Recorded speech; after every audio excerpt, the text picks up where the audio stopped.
Ahora sería el turno de José Bueno, pues Carlos. buenas tardes. Darle gracias, por supuesto, a Lolis, a la Asociación Julio Robles. Eh, bien, es fundamental habernos visto todos. Esta será de las últimas entrevistas que tengamos online y compartimientos, porque la inteligencia artificial hará de nosotros avatares en breve. Así que no seremos seres humanos los que hablemos de aquí a por lo menos de aquí a un lustro o un decenio. No. La inteligencia artificial yo creo que nos va a sustituir de una manera brutal.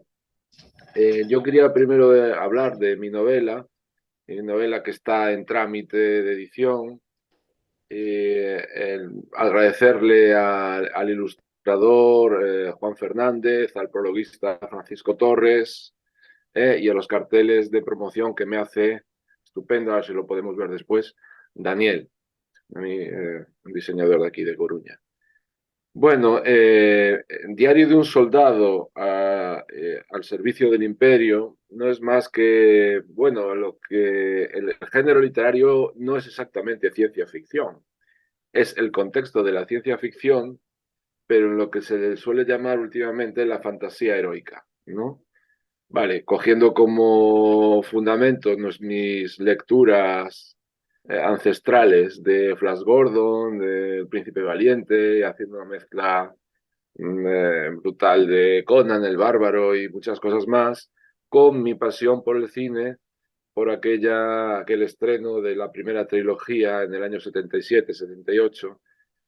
Y entonces, bueno, yo quedé impactado con aquellos soldados del imperio, o sea, del lado malo, vestidos todos de blanco. Todos los malos vestían de negro, pero ellos, por una cuestión de que todavía estoy en ello, visten de blanco. Bien, entonces, a lo largo de las películas y también del cómic y de la literatura de Star Wars, que es todo un universo, como sabéis, de fondo, por supuesto, lo sabéis, lo tenéis, si sois muy Star Warseros o poco o mucho, sabéis que de fondo es un cuento tradicional, ¿no? Donde está mezclado, no sé, el cine y la literatura artúrica, hasta cierto punto también wagneriana, si me lo permitís. Bien, y entonces había como ser una especie de soldados anónimos que eran una especie de pringaos donde siempre les daban los buenos, que eran los rebeldes, la alianza. Y a mí pues, me daban pena.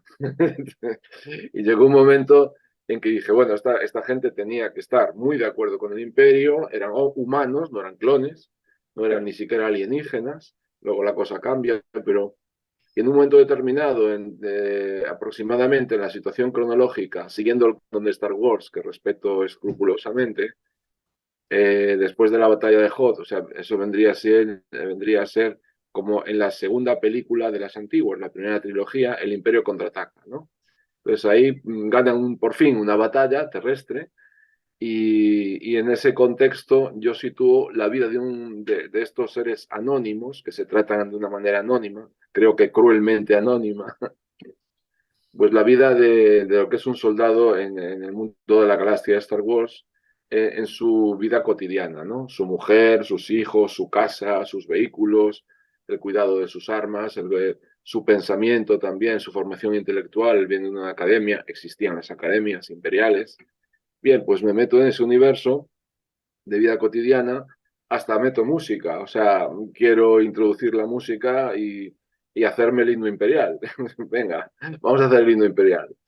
Y que lo cantaban, ¿no? El cabo y él, que es un sargento, primer soldado, luego ya sargento, y que va a ser luego reclutado debido a que tiene una inquietud intelectual para el servicio de inteligencia del imperio, ¿no? No aparecen nuestros personajes favoritos, ¿no?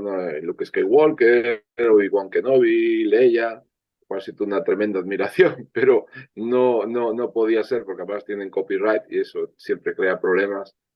Este mío es una invención mía, sí, el universo de Star Wars es, insisto, rigurosamente eh, eh, escrupuloso con el respeto al canon, o sea, no me hago un Lord Vader bueno y un Conde Dooku super mega bueno. No, o sea, no tengo que respetar un poco el sentido. Lo que sí hago es cuestionar lo que en la película se dice el lado oscuro y el lado luminoso, ¿no? O sea, que habría, eh, mm, como todo en, en las películas, en los cómics, en los relatos, se ve desde un único punto de vista, pues eso se va a ver desde otro punto de vista. Y claro, evidentemente los malos no son tan malos ni los buenos son tan buenos. Es una manera de, a ver, Star Wars se puede leer para niños, ¿vale? Se puede leer para mayores y para adultos, incluso para jóvenes también. Esto estaría entre lo joven y lo adulto. Es decir, no, eh, todo nuestro universo de muñecos o de cine, bueno, a las alturas ya de cuarenta y tantos y muchos años de haber estrenado la primera entrega del film de La Guerra de las Galaxias, la cosa ha evolucionado por su propio peso, ¿no? Y bueno, ahí estoy yo con su amigo un droide, que es un MS-6, con su mujer, con sus problemas, con sus Sith, o sea, los caballeros Jedi, entre comillas, del lado no luminoso, según ellos, claro. No tiene por qué ser exactamente tenebroso. Y ya, eso da lugar a, pues un relato breve con ilustraciones. Ilustraciones son 4 ilustraciones, originales, evidentemente, y un prólogo sustancial, ¿no? Del máximo especialista en Star Wars en España, yo creo, de todo lo que he leído, que es Francisco Torres, ¿no? Y eso es un poco lo que saltar a la ficción, hacerle un homenaje personal a lo que es la Guerra de las Galaxias y ofrecérselo, pues, no sé, a las generaciones venideras para que piensen que el imperio, pues, aunque lo pinten muy malo, quizás no fue tan malo, ¿no? Y desde el punto de vista de un sencillo y humilde soldado de asalto, ¿no? Estos que son, he hecho aquí una especie de, ahí va, ahí va, ¿no? ¿Os suena? Bien, este es mi favorito de hace muchísimos años. Vale, y yo sé cómo voy de tiempo. Bueno, según mis cálculos ya lleva 6 minutos y casi 7. Vale, pues si quieres ahora ponerle en un flash black el cartel Voy a o puede ser. buscarlo. Espérate que no lo tengo preparado, dame un segundín, que lo tengo que abrir desde la carpeta de descargas. Sí, es un cartel que ha diseñado con un amigo mío, Dani, que es bueno, bastante forofo de este tipo de relatos, pero bueno, creo que le ha quedado muy bien. Sí, ahí está. Ah, Vale, muchas gracias, Loli. ahí está el cartel. Sí, ese es el cartel. Muy bien, Muy pues bien, dejo de compartir muchas pantalla. gracias. Gracias, José Carlos. Y ahora viene a continuación, a ver, que vea yo a ver, ¿dónde estás? Aquí. Después de José Carlos venía Lourdes. Exacto, María Lourdes. Cuando quieras, pues es tu turno. Hola, buenas tardes, ¿qué tal? Hola, ¿Me oís? sí, yo sí te oigo. Sí, Hola, sí. Hola, ¿qué tal? Veréis que, por cierto, gracias otra vez por darme la oportunidad de participar con vosotros. Ya llevamos varios años ya con estas jornadas y pues nada, que quería presentaros este ensayo sobre Shakespeare. ¿Lo veis bien? Shakespeare. Pero Shakespeare, 3 obras de Shakespeare tratadas desde un punto de vista muy particular, que es un poco, digamos, alegórico, simbólico, que es el reino de las tinieblas frente al reino diurno. ¿Qué quiere decir esto? Que he analizado 3 obras, Macbeth, Julio César y Romeo y Julieta, desde la perspectiva simbólica de 2 planos diferentes. Por una parte, el plano de la sombra, el plano de la magia, el plano de lo tenebroso, el plano del destino, y por otra parte, el plano de la luz, digamos, el reino de la luz, que sería más bien lo que es la vida cotidiana de cada uno. Entonces, Macbeth sería lo que es la vida y ambiciones en Escocia, en la corte del rey Duncan. Por otra parte, en Julio César, en la Roma del último año de la República, y por otra parte, en Romeo y Julieta sería la Verona de principios del siglo XIV, que es donde se ubica la obra. En Macbeth, el capítulo dedicado a Macbeth lo he llamado La presencia de Hécate en Macbeth. ¿Por qué? Porque en Macbeth el plano, digamos así, sobrenatural, en cierta manera, aunque no lo especifique realmente en la obra, se centra en la figura de Hécate. Hécate como la diosa madre, la faceta de la diosa madre del conocimiento oculto, vinculada con la brujería, en fin, con un gran poder oculto, un poco, salvando las distancias, un poco parecido a la herda del anillo del Nibelungo. Entonces, aquí sobre todo vemos que esa Hécata, esa diosa, se refleja a través de las que llama Shakespeare The Weird Sisters, las hermanas chifladas o las tres brujas. Entonces, a través de estas brujas y a través también de Lady Macbeth, que como sabéis es un personaje fundamental, ese plano turbio del esoterismo y del destino se predetermina lo que es el poder, los juegos de poder en la Escocia del siglo X. Después, es que tampoco me quiero yo enrollar demasiado. Entonces, después, Julio César, el capítulo dedicado a Julio César lo he llamado la polifonía de la instrumentalización. ¿Por qué llamo así? Porque precisamente yo por lo menos lo veo así. En Julio César veo que hay una manipulación por parte de unas fuerzas más allá de lo que es el micromundo humano que generan una tragedia. De hecho, el sentido del fatum, al mismo tiempo que en otras obras de Shakespeare, está muy presente. Entonces ¿por qué llamo polifonía? Porque hay diferentes tipos de instrumentalización. Por una parte, la de Casio, que es la instrumentalización de la envidia que siente por César. Por otra parte, de Bruto, la instrumentalización, que parezca una paradoja, por parte del concepto del honor y del concepto de la herencia del pasado, que exige a Bruto ser fiel a los ideales, a la honestidad que había mantenido toda su familia, ya incluso desde los primeros siglos de la República. Por otra parte, César, la ambición, el ego, la manipulación del propio ego sobre sí mismo. Y por otra parte, en Marco Antonio, la instrumentalización partiendo de una ambición absolutamente demagógica y de la capacidad de especulación incluso peligrosa, ¿no? Por otra parte, hemos visto en Romeo y Julieta he analizado los diferentes aspectos, estos diferentes aspectos. Por una parte, el análisis del contexto histórico. Romeo y Julieta, aunque basada en una obra de Bandello, a su vez en otra de Luigi da Porto, y en un contexto histórico en cuanto en la obra de Luigi da Porto, el príncipe de Verona es real, o es un personaje que existió, que fue Bartolomeo dalla Scala.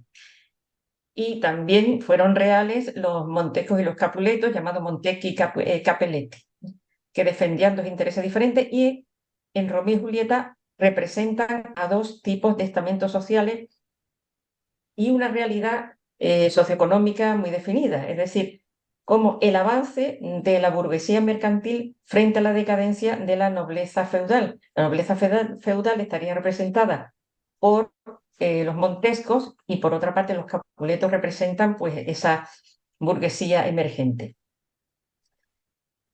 Por otra parte, como ya no recuerdo si estuve participando también con ustedes cuando presenté, el año pasado presenté con vosotros un libro, una novela inspirada en Romeo y Julieta, shakespeariano, pero buscando diferentes conexiones con sus orígenes. Entonces, muy especialmente yo trataba el tema del amor cortés, de la forma en que influyó en el personaje de Romeo. Ese también lo trato. Y también otro aspecto muy importante que estoy tratando en este ensayo es cómo en Romeo y Julieta se refleja ese reino de sombra y ese reino diurno al que alude el título del libro. El reino de las sombras sería, por una parte, el fatum, la presencia de un macrocosmo poderoso que a su vez influye en ese microcosmos que es la sociedad veronesa, efectivamente. Y sobre todo el fatum aparece fundamentalmente en la voz de Romeo, cuando, por ejemplo, va a entrar en la fiesta de los Capuletes, donde va a conocer a Julieta, que va a ser fatal para él, y entonces él intuye que hay algo fatídico allí y conscientemente se deja llevar por ese fatum. Y por otra parte, Julieta, cuando está esperando a su amado, una vez se han casado clandestinamente, está esperándolo en su dormitorio, alude a una fuerza más allá de lo cotidiano, de la que es consciente. Bueno, básicamente es lo que os quería decir. En líneas generales podría hablar muchísimo más, pero es muy denso y tendría que extenderme mucho más. Esta sería la portada, esta es Lady Macbeth. Tiene bastantes imágenes, pero como han salido en blanco y negro, creo que no se van a ver bien. No sé si lo veis bien, ¿se ve? Estos Se ve serían un poco. Casio Si y, lo, y también Bruto. ¿Lo veis bien? Un si lo puedes subir un pelín, poquito, sí, se así. ve. Sí, un poco. Sí, ahí bien. Sí. De hecho, quiero hacer una edición en color para que queden mejor las imágenes, Ujú. que no me gustan como han quedado, no. A ver si veo alguna también que sea un poco potente. A ver, esta sería una de esos personajes femeninos que salen en Shakespeare, en Julio César, y Ujú. no tienen aparente relevancia. Esta podría ser Porcia, perdón, la mujer de Bruto, hija de Marco Porcio Catón. Al Bien, natural son peores las imágenes, las cosas como son. sí. Pues yo creo que ya son las 5 minutos, ¿verdad? Han pasado. Sí, sí, sí. Sí. No es que Ya, no me he dado cuenta, se me ha ido. sí, ya estamos cerca de 8 minutos, o sea que Ay, perdón, está no me bien. había dado cuenta. No, no pasa nada porque era muy interesante y hacía falta completarlo, no te íbamos a interrumpir. Así que luego en el turno de preguntas te haremos más preguntas sobre el Ah, tema. muchas gracias. Gracias, María Lourdes. A Ahora es ti. el turno de Dani y cuando quieras, pues es tu tiempo. Muchas gracias, Loli. Gracias a todos, gracias a la asociación y encantado de estar aquí una vez más, un año más. Voy a ver si puedo compartir pantalla. ¿Se ve la presentación? No, a ver si Ah, te no se ve. tengo que, Vale, pues a lo mejor te tengo que, ¿lo ahora. tienes activado? No, te seguimos viendo a ti. Pues entonces, a ver, compartir pantalla. El anfitrión inhabilitó. Vaya, ya estamos Mm, liados. Pues, ¿cómo lo hago? ¿Cómo lo hago? ¿Cómo lo Bueno, hago? también puedes poner Mm, sin eso, ¿eh? Em, No, no, no, si lo tienes preparado, no sé cómo desactivar. A ver si aquí varios participantes pueden compartir. Ya le he dado a varios a que todo el vale, mundo pueda compartir. compartir. ¿Ahora? Todavía no se ve nada. Ahora sí, ya vemos el Sí, PowerPoint. vale, Sí. pues venga, genial. Muchas gracias, Loli. Gracias también por la labor de organización ingente. Y bueno, pues yo voy a hablar realmente de un capítulo de manual más que de una obra completa, un volumen colectivo de varios especialistas. A ver si puedo quitar esto porque si no, no se ve. Bueno, no quiero tocar nada, no sea que la vaya a liar. Y, perdón, y los datos del volumen y del capítulo son estos que veis aquí. Y Historia de Europa sería el volumen. Yo me encargo del capítulo de música europea de los siglos XI al XIII. Y esto surgió de una iniciativa de la Universidad de Salta, Argentina, para que los alumnos e investigadores contaran con buenos textos pues sobre literatura, sobre música, sobre historia del arte y, por supuesto, bueno, reinados, temas socioeconómicos y cada capítulo lo hace un especialista. Ese sería el inicio, la iniciativa. Yo voy a hablar del cómo se hizo porque tenemos, bueno, hay pocos minutos, pero bueno, me he cronometrado. Em, en realidad, bueno, el primer problema, claro, sería definir Edad Media y definir. Edad Media es un fenómeno europeo, ¿no? Desde su definición y la Edad Media son prácticamente 1000 años. Aquí, bueno, pues he hablado de 3 siglos, de los casi 10 que serían. Y luego también en cuanto al cómo se hizo, pues nos fijamos mucho en las trampas de la mente o temas de historiografía. Yo lo llamo más bien trampas de la mente. Soy muy escéptico para ser mejor creyente después.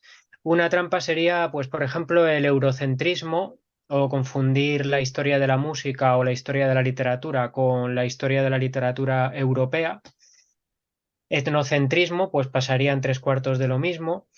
El presentismo también un tema interesante porque hay fenómenos que se estudian en el momento en que aparecen, pero luego se dejan de estudiar. Por ejemplo, el gregoriano, pues en época de Felipe II, en el siglo XVI, se seguía dando, ¿no? Y con creces.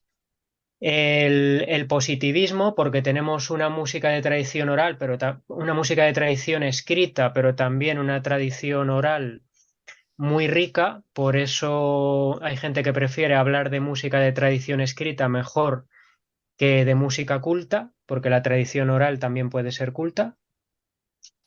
Encontramos en la historia grandes instituciones, pero también grandes individualidades, como por ejemplo Hildegarda de Bingen, la abadesa, visionaria, la Sibila del Rin, compositora, sobre todo del siglo XII, nació en 1098. Sería una mujer destacable. También en el capítulo hablo de las mujeres en la historia de la música. Me gusta el término historia de las mujeres que utiliza Cristina Segura Graíño porque decía que algunas feministas habían caído en la trampa y hablaban de historia de género en lugar de historia de las mujeres, de manera que invisibilizaban también. Y por eso prefería historia de las mujeres, ¿no? Luego, pues tenemos una tradición central siempre que se va trasladando, pues puede ser, por ejemplo, la gran polifonía de Notre Dame que se va exportando a otras zonas geográficas, ¿no? Y tenemos periferias, por ejemplo, en España, pues tenemos toda la música de Al-Ándalus, ¿no?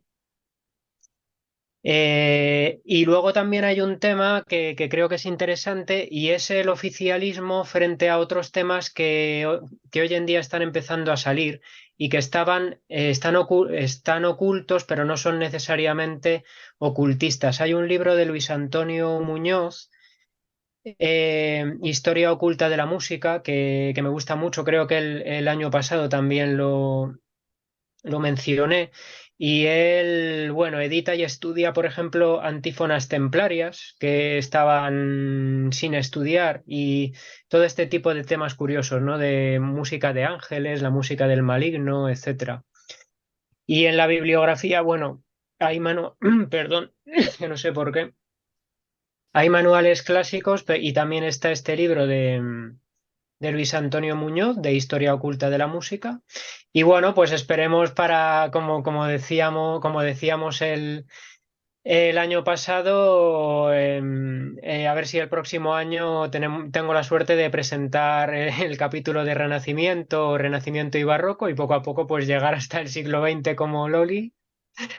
Y bueno, pues poco a poco, nada más. Gracias a todos y esto sería todo. Muchas gracias, Dani. Em, vale, A ver, ahora, dejar de compartir, ¿cómo sería? pues te tiene que salir un cartelito en algún lado. Ah, Ah, dejar de compartir, ya lo veo. Vale, vale, perfecto. vale, estupendo. Gracias, Lori, gracias por todo. Gracias a ti. Vale, pues creo que es mi turno. A ver, sí, creo que es mi turno, así que yo también voy a compartir un PowerPoint que tengo aquí. Vamos a ver si puedo compartirlo como exposición. Vale. A ver. Sí, vale. Pues no sé si lo veis todos. No sé si lo veis. Sí se ve, sí Sí se se ve. ve. Vale, vale. Sí. Sí, sí. Vale, de acuerdo. Pues espera un segundo que tengo aquí un lío con las opciones de esto. Vale.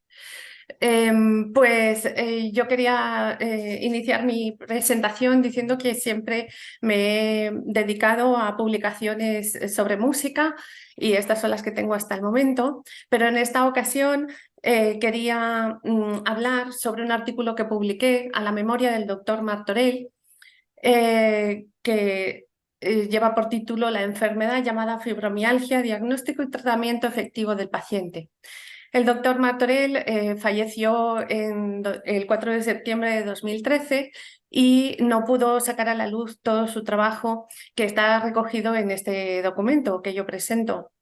Entonces quería darle visibilidad y aquí está el trabajo.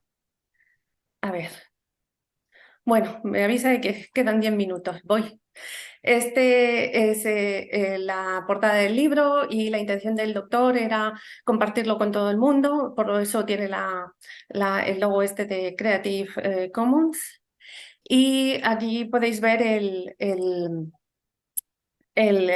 índice y el primer punto de este índice es escuchar y preguntar al paciente para poder averiguar pues, qué le pasa y de qué manera, y lo desglosa en todos estos ítems que forman parte de este apartado. También habla de cómo localizar esos puntos infecciosos, esos focos de infecciones que son la base de su investigación. Para ello, para realizar un buen diagnóstico, lo considera desde las respuestas de esas exploraciones y también de los análisis y demás información que recoge del paciente. Y en el punto 4 de su trabajo nos habla de la existencia de esos focos de infección crónicos que son necesarios de erradicar y cómo proteger el hígado para expulsar las toxinas que producen la enfermedad. También afirma que la fibromialgia es una enfermedad hereditaria. En el tratamiento, él plantea el tratamiento de la inmunodeficiencia, puesto que él considera que es una inmunodeficiencia congénita heredada y para la erradicación de esos focos crónicos de infección propone un tratamiento prolongado con antibióticos, mientras que en la actualidad la mayoría de los médicos proponen tratar los síntomas con analgésicos, pero no ir a la raíz del problema, y él lo trata con antibióticos. Y la corrección de esos tóxicos en la circulación sanguínea para poder mejorar. Habla de la evolución de la enfermedad en general y de la evolución de los síntomas durante ese tratamiento y qué es lo que dificulta la mejoría. Y en los últimos apartados de su libro pues nos habla de la fibromialgia y el embarazo, la fibromialgia y la infancia y los testimonios de pacientes que son muy importantes desde su punto de vista, y porque nos hablan de ese progreso verdadero para no solo mejorar, sino para curar la enfermedad. Y también habla de una cronología o diagnóstico del tratamiento en el siglo XX y cómo se ha ido tratando. Además, nos propone un régimen alimenticio en la parte de los anexos y, por supuesto, la bibliografía que él ha consultado para elaborar este trabajo. En las conclusiones, el objetivo principal era plasmar y divulgar su experiencia profesional en el tratamiento de la fibromialgia, ya que él ha estado 64 años en la profesión de reumatólogo, ha tenido cerca de 400 o puede que más pacientes, y ha conseguido darle una vida normal a estos pacientes de fibromialgia con su tratamiento, basado en la erradicación de esos focos crónicos infecciosos a través de la localización de esos focos, tratándolo con los antibióticos y evitando las toxinas del organismo con la alimentación, con esa dieta que él propone, y también evitando los ambientes contaminantes y demás factores que él considera que son nocivos para este tipo de enfermos. Así que aquí abajo tenéis el enlace que lleva al documento original, al texto de este artículo que publiqué en ResearchGate, en la plataforma ResearchGate. Es gratuito y libre para todo el mundo que quiera consultarlo. Y hasta aquí la presentación de este trabajo, que en este caso lo hemos incluido en un artículo porque, para que tuviera mayor visibilidad el trabajo de este señor que falleció y que, bueno, se quedó sin publicar. Y ese es el trabajo que presento este año.